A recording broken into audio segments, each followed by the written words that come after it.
Welcome to Talk with Brian. I'm Brian, and today we're diving into the world of front-end development. Angular 21 is here, and it's making waves in the developer community. If you've been wondering whether Angular is still relevant in 2025, this episode is for you.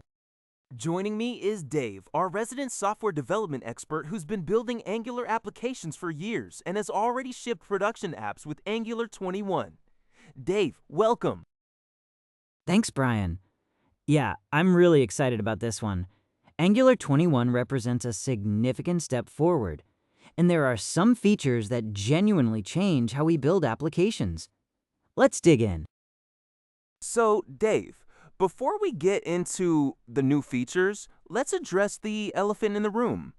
Why should developers choose Angular in 2025 when there are so many other options? Great starting point. Angular is a complete framework, not just a library. When you choose Angular, you get routing, forms, HTTP client, testing utilities, and a powerful CLI out of the box. You don't need to spend days researching which router or state management solution to use. For enterprise applications and large teams, this consistency is invaluable. Everyone follows the same patterns, uses the same tools, and the codebase remains maintainable as it grows. React and Vue are excellent, but they require more decisions and can lead to fragmented architectures. That makes sense for big teams. What about smaller projects? Angular has improved dramatically for smaller projects too. With standalone components, which are now the default, you can build lightweight applications without the ceremony of NgModules. The learning curve has decreased, and the development experience is much smoother than it was a few years ago. Speaking of standalone components, what's new with them in Angular 21? Standalone components have matured significantly. In Angular 21, they're even more powerful with improved lazy loading capabilities. You can now lazy load individual components with minimal configuration, which is great for performance. Imagine you have a dashboard with multiple widgets. Each widget can now be a standalone component that loads only when needed. The user opens the dashboard, and widgets load progressively. This means faster initial load times and better user experience, especially on slower connections. How does this compare to the old module-based lazy loading? It's simpler and more granular. With NgModules, you had to create a module just to enable lazy loading, even for a single component. Now, you just mark a root as lazy and point to the component. Less boilerplate, cleaner code, and the same performance benefits. If you're starting a new Angular project, go fully standalone. NgModules are still supported for backward compatibility, but standalone is the future and the recommended approach. I've heard a lot about signals in Angular. What's the status in version 21? Signals are one of the biggest changes to Angular in years. They're a new reactive primitive that makes state management simpler and more performant. In Angular 21, signals are fully stable and deeply integrated into the framework. The core idea is that a signal is a value that notifies consumers when it changes. Instead of relying on zone JADOS to detect all changes everywhere, Angular can now track exactly which parts of your template, depend on which signals, and update only those parts. Though it's more efficient than the traditional change detection? Much more efficient. With Zone.js, any async operation could trigger change detection across your entire component tree. With signals, updates are surgical. If you change a signal that's only used in one paragraph of your template, only that paragraph re-renders.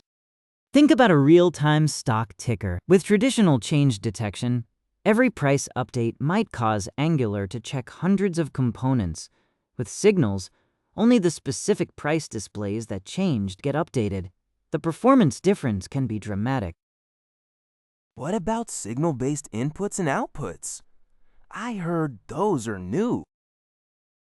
Yes, signal inputs and outputs are a game changer for component communication. Instead of using the input and output decorators with regular properties, you can now use input and output functions that return signals. The benefit is that your inputs become signals automatically. You can use them directly in computed values, react to changes without engine changes, and the API is more consistent with the rest of the signal system. Can you show what this looks like in practice? Say you have a user profile component that receives a user object. Old way, you'd use input decorator, implement NgModules changes to react to updates. New way, you declare the input as a signal, and you can immediately use it in computed signals. Want to derive the user's full name?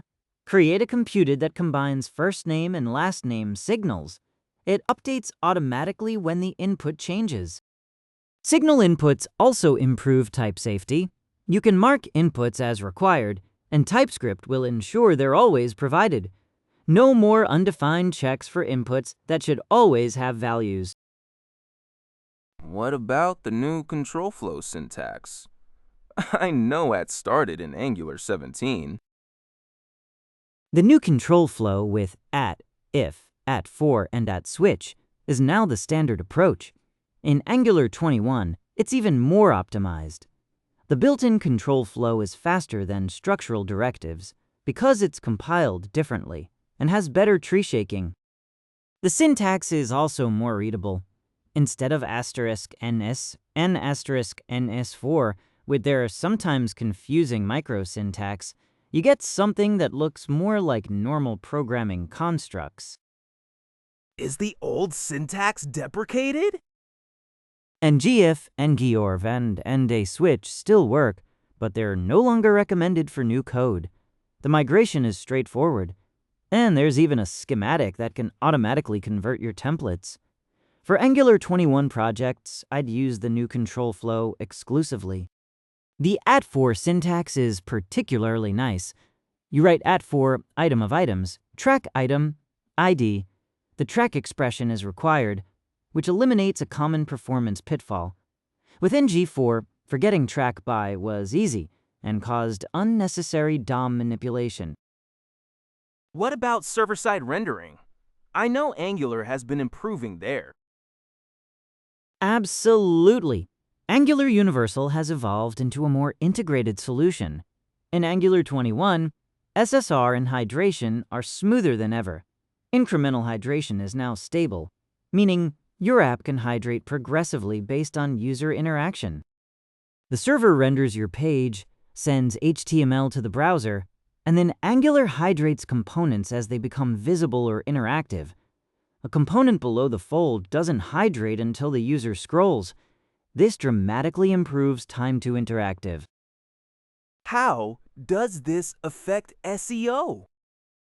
SEO benefits are huge. Search engines get fully rendered HTML immediately. But beyond SEO, the user experience is better. They see content faster, and the page becomes interactive progressively. It feels snappier even on slower devices. If you're building content-heavy sites or e-commerce applications, SSR with incremental hydration should be your default setup. The performance gains are too significant to ignore. What about the developer experience? Any tooling improvements? The Angular CLI in version 21 is faster and smarter. Build times have improved with better caching and incremental compilation.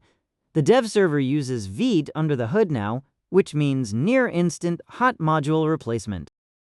The debugging experience has also improved.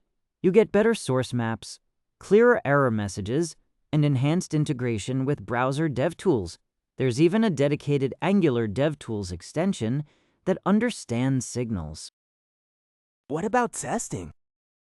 Testing has been simplified. The testing utilities work seamlessly with standalone components. You can now test components in isolation more easily without importing entire modules. The Jest integration is also better if you prefer Jest over Karma.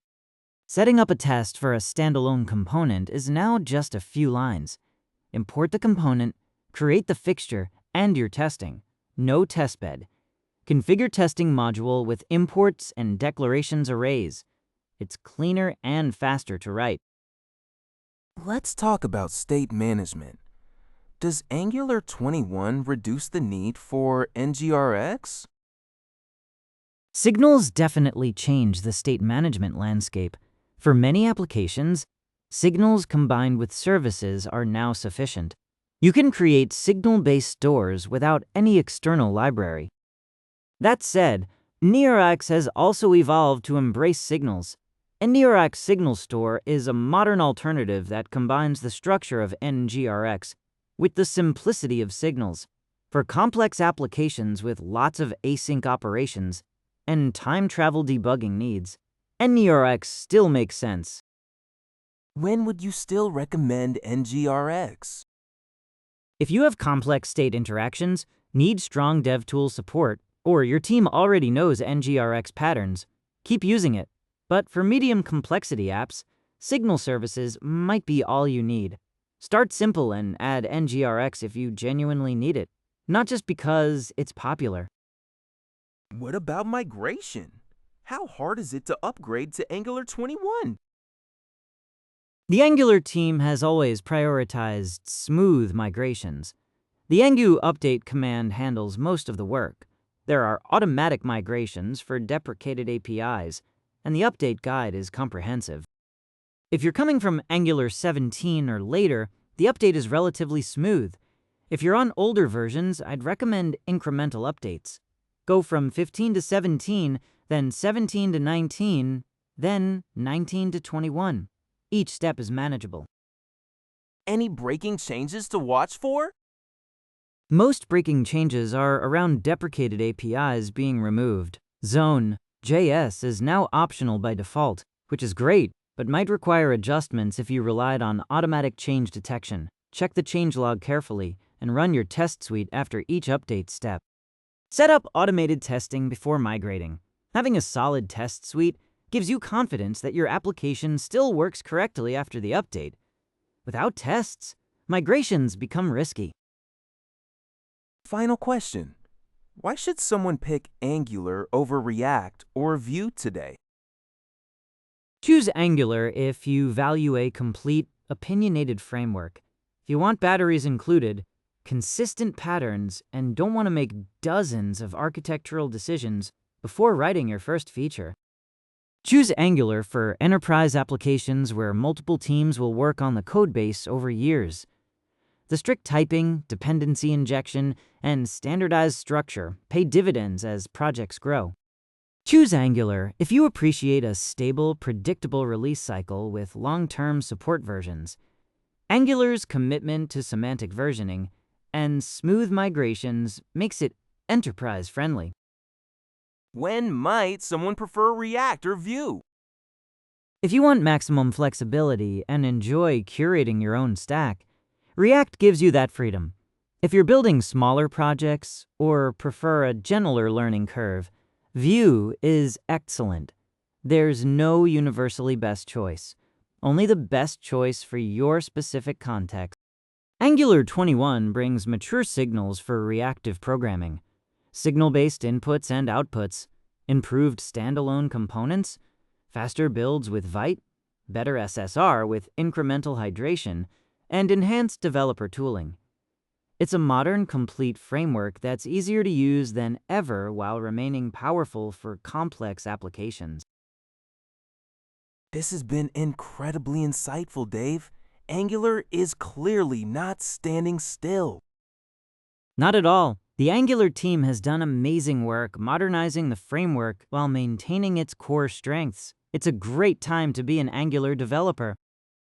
Thank you so much for sharing your expertise with us today, Dave. Thanks for having me, Brian. Happy coding, everyone. That's our show for today.